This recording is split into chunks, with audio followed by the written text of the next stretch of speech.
સહિતના દેશભરમાં તાપ અને ગરમી ખૂબ જ વધી રહી છે। હવામાન વિભાગે કરેલી આગાહી અનુસાર આગામી 3 દિવસોમાં હીટવેવની શક્યતા છે, જેમાં ગુજરાતમાં ભાવનગર, પોરબંદર અને કેન્દ્રશાસિત પ્રદેશ દીવ જેવા વિસ્તારો સામેલ છે।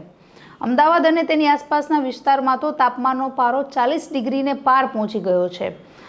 ત્યારે હાલ તો દિવસે આકરો તાપ અને રાત્રે ઉકળાટ થતા લોકો ત્રાહિમામ પોકારી ઉઠ્યા છે। નમસ્કાર, આપની સાથે હું છું જાનવી।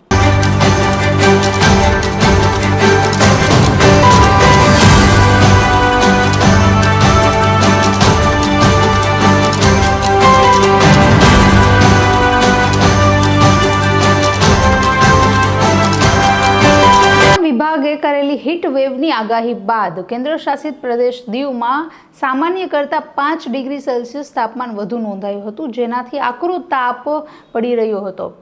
છેલ્લા 24 કલાકમાં મહત્તમ તાપમાન 40.5 ડિગ્રી સેલ્સિયસ દીવમાં નોંધાયું હતું, જ્યારે રાજ્યમાં સૌથી વધુ તાપમાન જે છે તે રાજકોટ અને અમરેલી શહેરમાં નોંધાયું હતું। તેમાં 24 કલાકમાં મહત્તમ 41.5 ડિગ્રી સેલ્સિયસ તાપમાન નોંધાયું હતું, જ્યારે રાજ્યના અન્ય 8 વિસ્તારોમાં પણ મહત્તમ 40 ડિગ્રી કરતાં તાપમાન રહ્યું છે। શહેરમાં છેલ્લા 24 કલાક દરમિયાન મહત્તમ તાપમાન 40.5 ડિગ્રી સેલ્સિયસ નોંધાયું છે।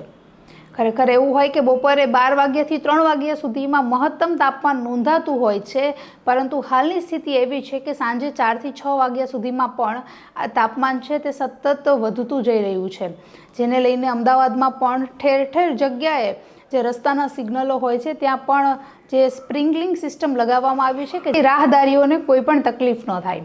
આજે અમદાવાદમાં મહત્તમ તાપમાન 5 ડિગ્રી સેલ્સિયસ વધી શકે છે, જ્યારે સાંજે 4 વાગ્યાથી 6 વાગ્યા સુધીમાં તે તાપમાનમાં નોંધપાત્ર ઘટાડો થાય તેવી શક્યતાઓ હવામાન વિભાગે દર્શાવી છે। તેમજ રાત્રે 11 વાગ્યા પછીનું જે મહત્તમ તાપમાન રહેશે તે 32 ડિગ્રી સેલ્સિયસની આસપાસનું રહેશે। મહારાષ્ટ્રના વિસ્તારમાં હજુ પણ આગામી 2 થી 3 દિવસ સુધી હીટવેવની શક્યતાઓ હવામાન વિભાગે દર્શાવી છે। અત્યારે મહત્તમ તાપમાન જે છે તે 40-41 ડિગ્રી સુધીનું નોંધાઈ રહ્યું છે।